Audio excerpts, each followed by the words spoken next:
હાલો જય માતાજી, નમસ્કાર. કેમ છો મિત્રો? બધા મજામાં જઈશો એવા નવા રહેતું છે. સાથે આપણે આજનો બ્લોગ અહીંથી ચાલુ કરીએ. એટલે કે સ્વાગત છે તમારું અમારા નવા એક બ્લોગમાં. ટાઈમની વાત કરીએ તો 7:30 પોણા 8 જેવો ટાઈમ થયો છે ને આપણે આવી ગયા છીએ વાડીએ મકાઈ વાટવું, કેમ કે જવું છે થોડુંક બહાર ગામ. તો મકાઈ વાટીને બહુ પછી કદાચ વહેલા મોડું થાય તો ઉપાધિને એવી રીતના પ્લાનિંગથી આપણે કામ કરવાનું છે. આજે મકાઈ વાટવા આવી ગયા છે, વાડીએ પહોંચી ગયા છે ને વાડી આવીને જ વિડીયો ઉતારવાનો, બ્લોગ બનાવવાનો ટાઈમ શરૂ કરી દીધો. આપણે 7:30 પોણા 8 જેવો ટાઈમ થયો છે. તલની વાત કરીએ તો તલ જોવા કંઈક ઊભા છે, આપણે નામી ઊભા છે. હવે છેલ્લું એક પાણી પીએ, ફૂલ પાછા પણ આવ્યા એટલે એક પાણી પાવાનું પ્લાન છે. એક છેલ્લું પાણી પાઈને પછી ધીમે ધીમે જો વરી જાય ભલે વરી જાય, એટલે પછી અમુક ટાઈમે પછી પાછળ વરસાદમાં નડે નહીં. ને કાલથી 4 થી 12 તારીખની વરસાદની આપણે આગાહી છે, હાલમાં અત્યારે ચાલુ જ છે.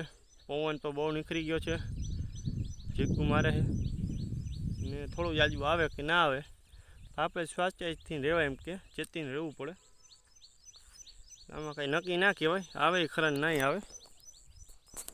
એટલે દરરોજની માટે આપણે વિડીયો બનાવતા હોય, બ્લોગ બનાવતા એવી રીતના અત્યારે તો આપણે બ્લોગ બનાવવાનું ચાલુ કરી દીધું છે. મકાઈ કાપવાની છે તો મંડીએ કાપવા.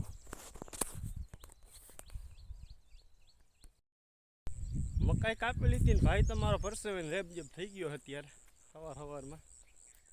વાગવાની વાત કરીએ ને તો 8:20 જેવું થવા આવ્યું ટાઈમ. મકાઈ આપણે વાઢી લીધી છે. ટોટલ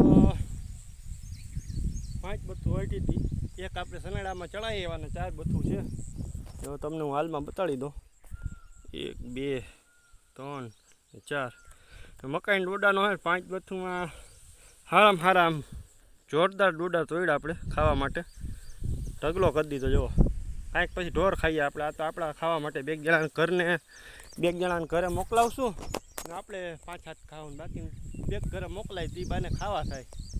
આવી રીતના મકાઈનો આજનું કામ આવેલું આપણે. મકાઈ ભરીને પછી આપણે નાખી દેવું. પપ્પા પછી નીરે રાખશે માલ ઢોરને, ભેહુંને ગાયોને બળદને તન છે આપણે. ને એવું બધું કામ છે આજનું. સનેડો હવે 5 બથ્થું છે, 4 એક નાખી દીધી, 4 બથ્થું છે હવે આપણે નાખી દઈ.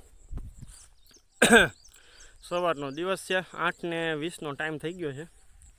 ભરી લેવું ને એવું કરી લેવું તો 30 થઈ ગયા. ઠલવશું, ઠલવવાનું જ નથી, એમને રાખી દેવું એટલે પછી એમાંથી નીરે રાખી દોરી છોડી. હા જુઓ તલ છે ને અખલા ઠક થઈ ગયા ને એક પાણી પાવું જો હજી એવું લાગે છે. એક પાણી પાઈ દઉં ને છૂટા થઈ જાવ આપણે પાણીમાંથી.